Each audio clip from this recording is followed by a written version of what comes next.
Stone Butch Blues by Leslie Feinberg, Chapter 4. This chapter contains explicit descriptions of group rape, racism, and homophobia. Please listen at your own discretion. The note sailed across my desk and glided onto the floor. I kept an eye on Mrs. Rotondo while I bent over and picked it up. Luckily, she didn't seem to notice. Danger. My parents want to know why your parents call our house looking for you. I can't cover for you anymore. Please forgive me. Love until eternity, your enduring friend, Barbara. I looked up and caught Barbara's eyes. She wrung her hands and made a face that begged forgiveness. I smiled and nodded. I mimed smoking a cigarette. Barbara nodded and smiled. She made me feel warm inside. Barbara, the girl I'd sat next to in homeroom for 2 years. Barbara, the girl who told me if I were a guy, she'd be in love with me. We met in the girls' bathroom. 2 of the juniors who were smoking had already opened the windows. Where you've been lately? Barbara demanded to know. Working like crazy. I've got to get out of my parents' house or I'm gonna die. They act like they hate my guts. I took a deep drag on my cigarette. I think they wish I was never born. Barbara looked frightened. Don't say that, she told me, then glanced around as if someone might hear. She took a drag of smoke into her mouth and let it trickle out as she inhaled it up her nose. Isn't that wild? It's called a French curl. Kevin showed me. Oh shit, someone hissed. All right, girls, line up. It was Mrs. Antoinette, the scourge of girls who longed for nicotine. She ordered us to line up so she could smell our breath. Since she hadn't actually seen me, I took a chance and slipped out the door. The halls were deserted. Within minutes, a maddening bell would ring and the halls would be jammed with kids using their notebooks in front of them like shields in battle. I guess the summer had changed me. Otherwise, I would have never snapped the iron bands of habit and left the building during school hours. I wanted to run around the track as fast as I could, to sweat out the sticky sensation of imprisonment. But the boys were in the football practice in the middle of the field, and a group of girls were trying out for cheerleading, so I climbed up into the bleachers and walked to the far end. A red-tailed hawk glided above the trees, an unusual sight in the city. There was no place to go. There was nothing to do. Whatever was going to happen in my life, I wanted it to hurry up. I wish I could play quarterback on the football team. I could imagine the weight of the equipment in that uniform tight across my chest. I put my hand against my large breasts. I noticed that 5 of the 8 girls trying out as cheerleaders were blonde. I didn't know there were 5 blondes in the whole school. Almost half the school was white, Jewish, and middle class. The other half was African American and working class.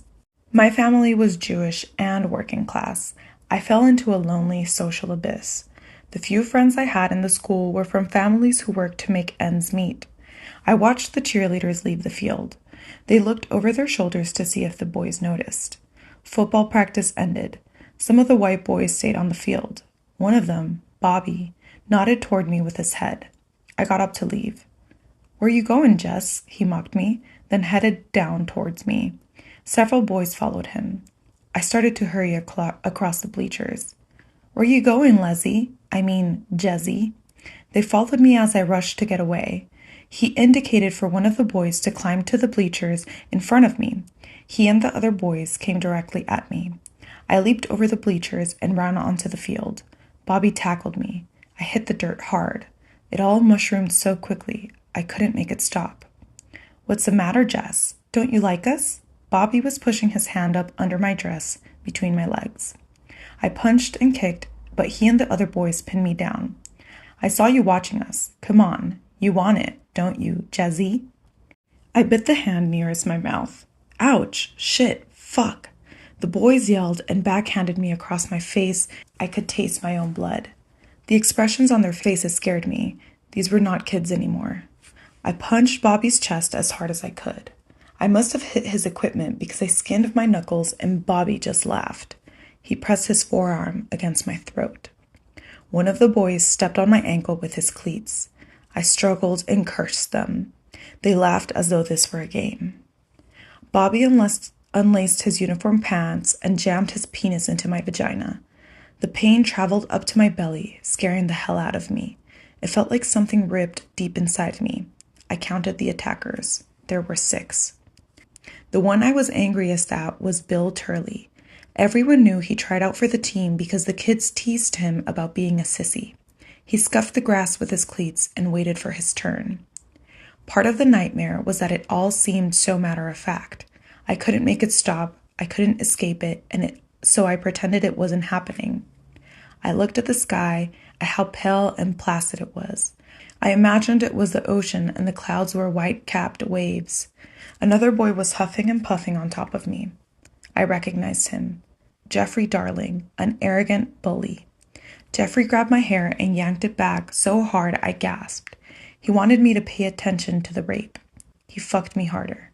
You dirty kike bitch, you fucking bulldagger. All my crimes were listed. I was guilty as charged. Is this how men and women have sex? I knew this wasn't making love. This was more like making hate. But was this mechanical motion what all the jokes and dirty magazines and whispers were about? This was it? I giggled, not because what was happening was funny, but because all the fuss about sex suddenly seemed so ridiculous. Jeffrey pulled his cock out of me and slapped my face back and forth. It's not funny, he shouted. It's not funny, you crazy bitch. I heard the sound of a whistle. Shit, it's the coach. Frank Humphrey warned the other guys. Jeffrey jumped up and pulled up his pants. All the boys scattered towards the gym. I was alone on the field. The coach stood a distance away from me, staring. I wobbled as I tried to stand. There were grass stains on my skirt and blood and slimy stuff running down my legs. Get out of here, you little whore, Coach Moriarty ordered. I had to walk the long distance home since my bus pass wasn't valid this late. I didn't feel like this was my life I was living anymore. It felt more like a movie. A 57 Chevy full of boys slowed down. See you tomorrow, Lesbo, I heard Bobby yell as they passed. Was I their property now? If I wasn't strong enough to stop them once, could I ever hope to defend myself again? I ran to the bathroom as soon as I got home and threw up in the toilet. Between my legs felt like chopped meat and the shooting pains frightened me. I took a long, long bubble bath. I asked my sister to tell my parents I was sick and went to bed. When I woke up, it was time to go to school, but I couldn't. I wasn't ready. Now, my mother ordered me out of bed. My whole body hurt. I tried not to think about the pain between my legs. My parents didn't seem to notice my split lip or the way I was limping a little on my ankle. I moved slow as molasses. I couldn't think clearly. Hurry up, my mother scolded. You're going to be late for school.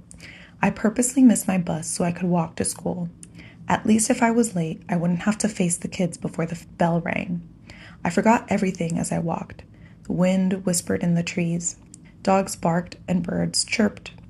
I walked slowly, as though I wasn't on my way to any place in particular. Then the school building loomed over me like a medieval castle, and all the memories flooded back in a sickening rush. Did the kids already know? The way they whispered behind their hands as I passed in the hallway after first period class made me think they did. I thought maybe I was being paranoid until one of the girls called out, "Jess, Bobby and Jeffrey are looking for you." They all laughed. I felt like what happened was my fault. I ducked into my history class just as the bell rang. Mrs. Duncan spoke the dreaded word. "Class, tear off half a sheet of paper and number from 1 to 10. This is a test. Question number 1. What year was the Magna Carta signed?" I tried to remember if she'd ever taught us what the hell the Magna Carta even was. 10 facts floating in a vacuum. I chewed my pencil and stared at the blank piece of paper in front of me. I raised my hand and asked for a bathroom pass. "You can go as soon as you finish the test, Miss Goldberg." Please, Mrs. Duncan, it's an emergency." "Yeah," said Kevin Manley. "She has to go find Bobby." I heard the guffaws behind me as I left the classroom in panic. I ran through the halls looking for someone to help me. I had to talk to someone.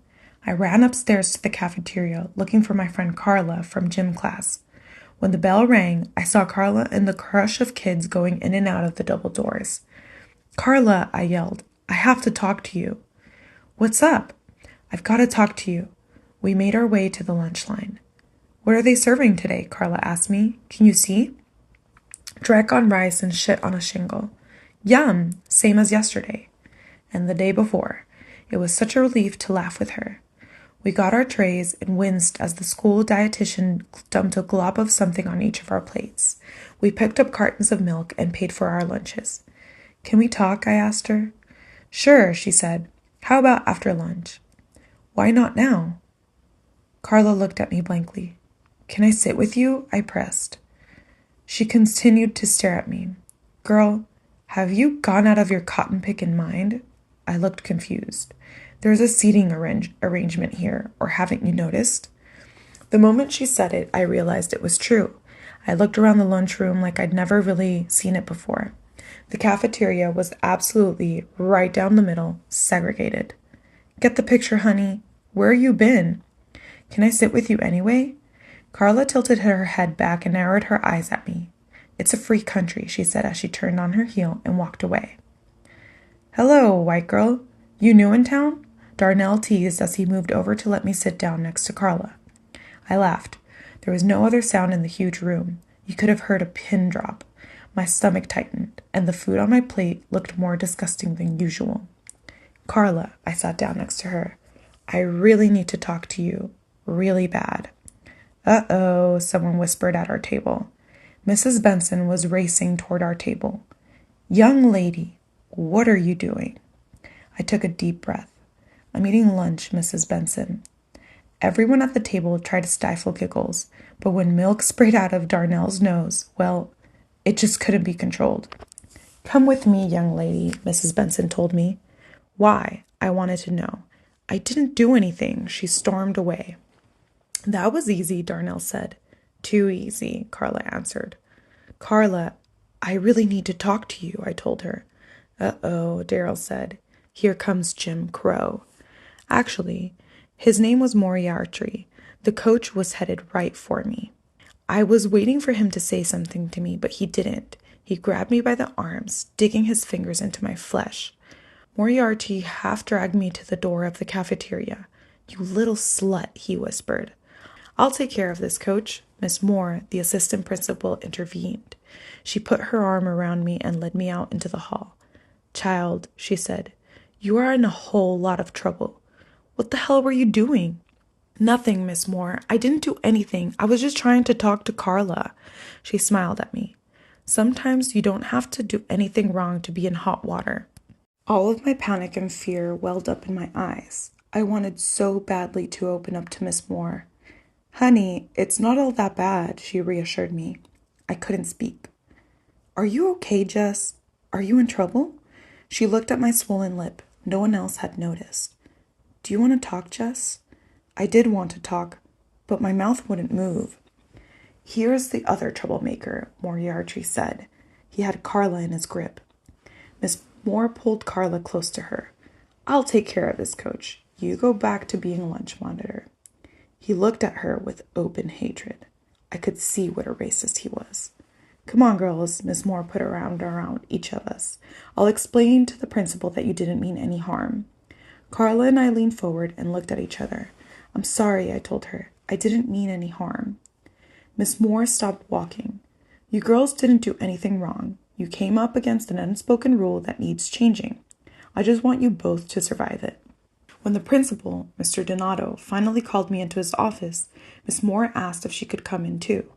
He knitted his thick eyebrows together. I'd prefer if you didn't, Suzanne. Mr. Donato shut the door and motioned for me to sit down. I felt alone in a hostile world. He slumped in his chair and pressed his fingertips together. I looked at the painting of George Washington on the wall and wondered whether he was wearing a white sheepskin coat or if the painting was never finished. Mr. Donato cleared his throat. I knew he was ready. I've been told you made some trouble in the lunchroom today, young lady. Would you care to explain yourself? I shrugged my shoulders. I didn't do anything. Mr. Donato leaned back in his chair. The world is a very complicated place, more complex than you kids realize. Oh, God, I thought. Here comes the lecture.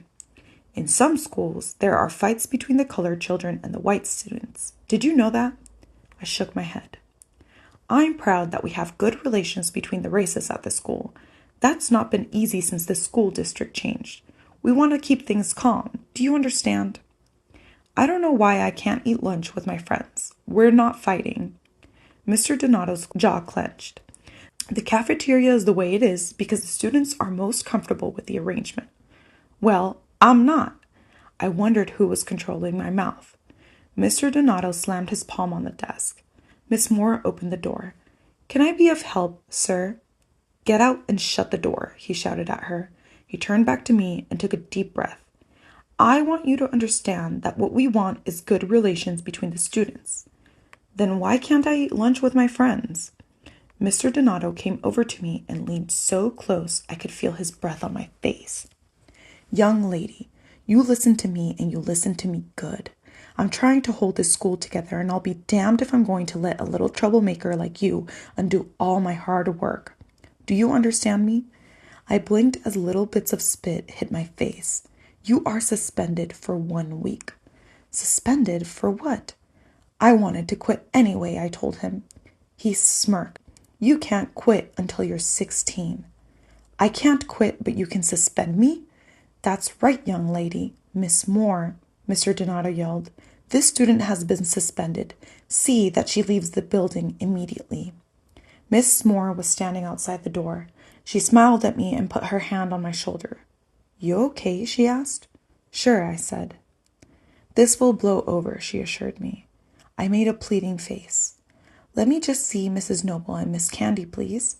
Then I'll go. Miss Moore nodded. I wanted to talk to her so badly, but I felt as though I was standing in a boat that was drifting away from everyone. I said goodbye and walked away. Mrs. Noble was marking test papers. She looked up as I came into the classroom. I heard, she said, and continued to correct papers. I sat on top of the desk in front of hers. I came to say goodbye. Mrs. Noble looked up and took off her glasses. You're quitting school over this? I shrugged. They suspended me, but I'm not coming back. They suspended you? Over the lunchroom incident? Mrs. Noble rubbed her eyes and slipped her glasses back on. Do you think I did something wrong? She sat back in her chair. When you do something out of conviction, my dear, it should be because you believe it's the right thing to do. If you look for approval from everyone, you'll never be able to act.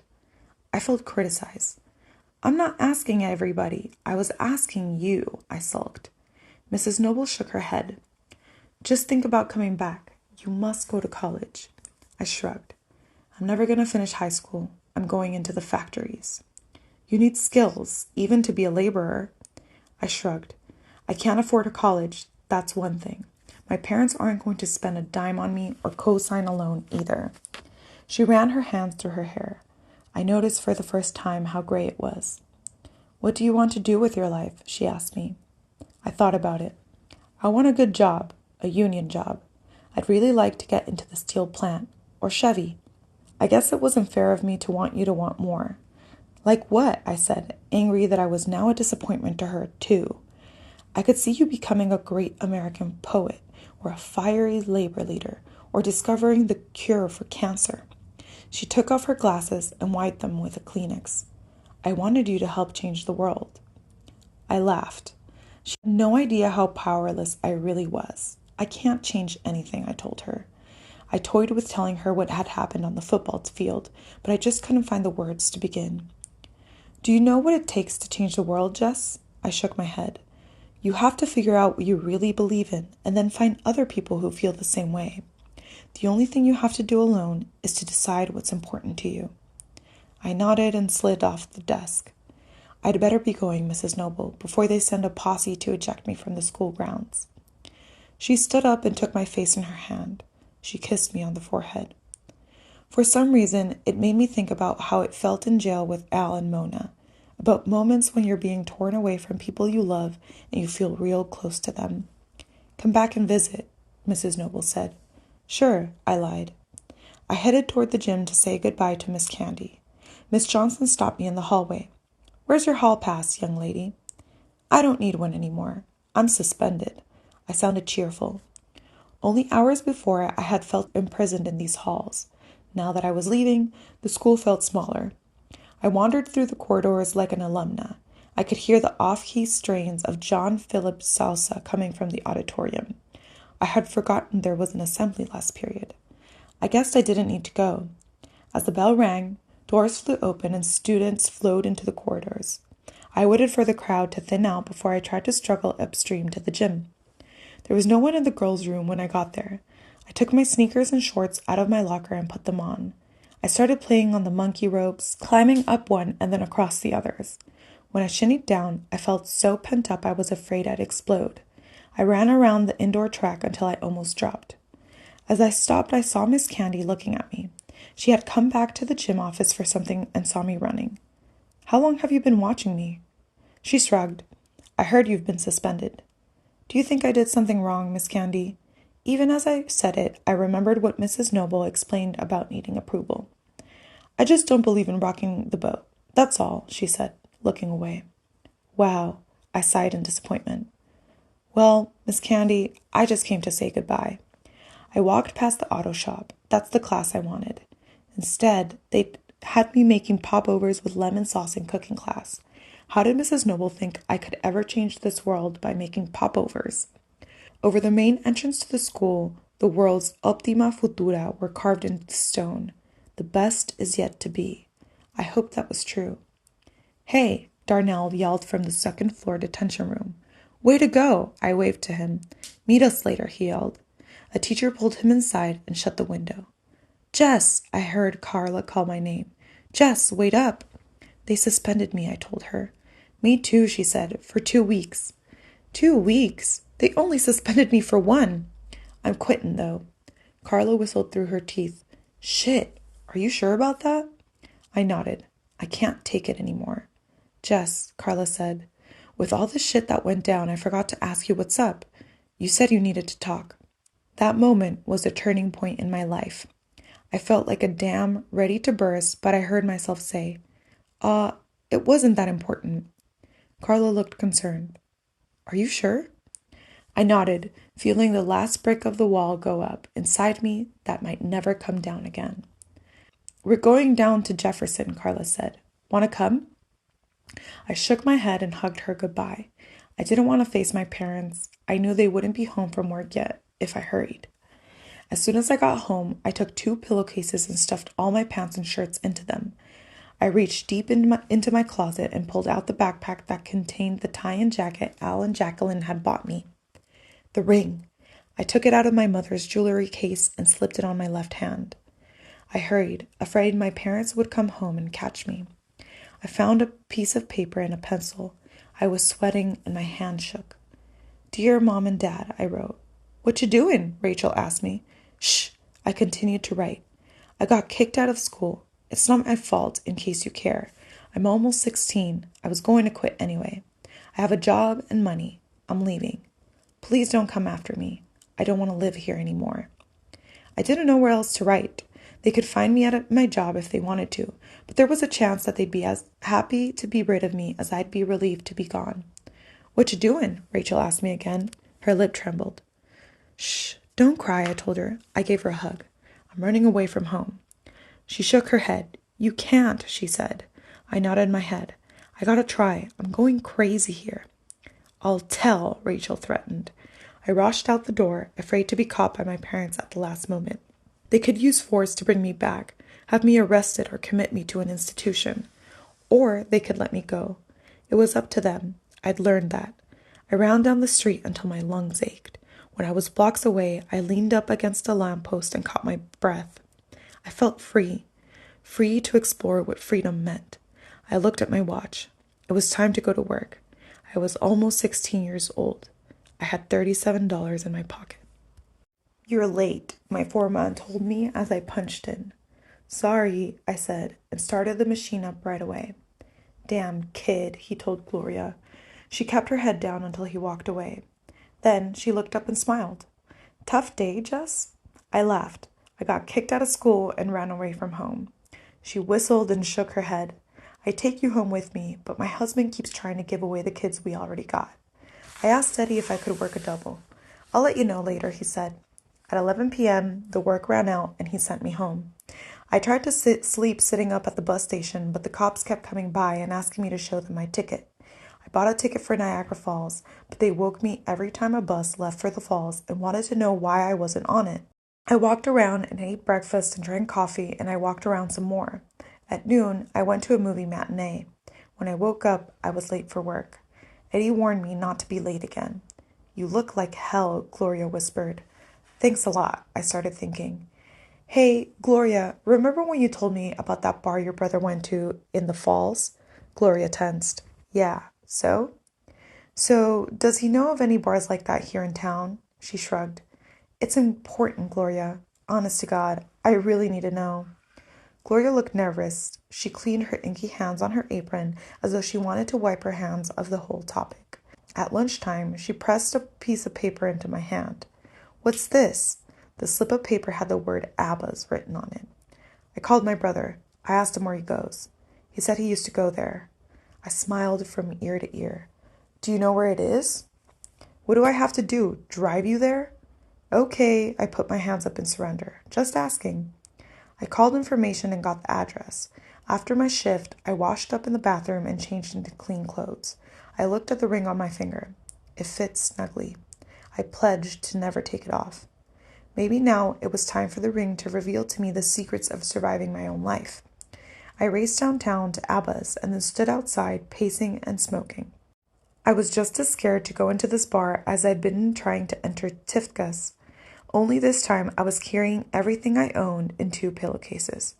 Where would I go if I was rejected here? I took a deep breath and walked into ABBA's. It was real crowded inside, which made me feel anonymous and safe. I squeezed in at the bar. "Jenny," I called out to the bartender. She narrowed her eyes. "Let's see some ID."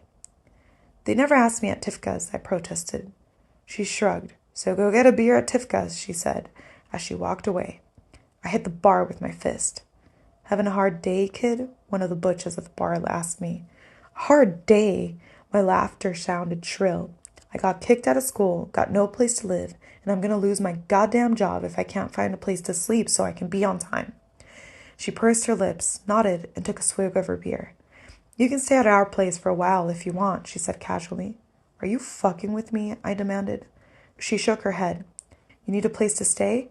My girlfriend and I have an apartment over our garage. You can stay there if you want. It's up to you." She signaled to the bartender. "Meg, get the kid a beer. On me, okay?" We introduced ourselves. "Just what?" she asked. "Jess, that's my name. Just Jess." She snorted. "Just Jess, huh? Well, I'm just Tony." She slammed a bottle of beer in front of me. "Thanks for the beer, Tony." I saluted her with the bottle. "Can I move in tonight?" Tony laughed. "Yeah, I guess so, if I'm not too drunk to get the key in the door." "Hey, Betty!" Tony's girlfriend came out of the bathroom and stood beside her. "Hey, Betty, meet Dondi. This kid's an orphan. Parents died in a flaming car wreck, you know?"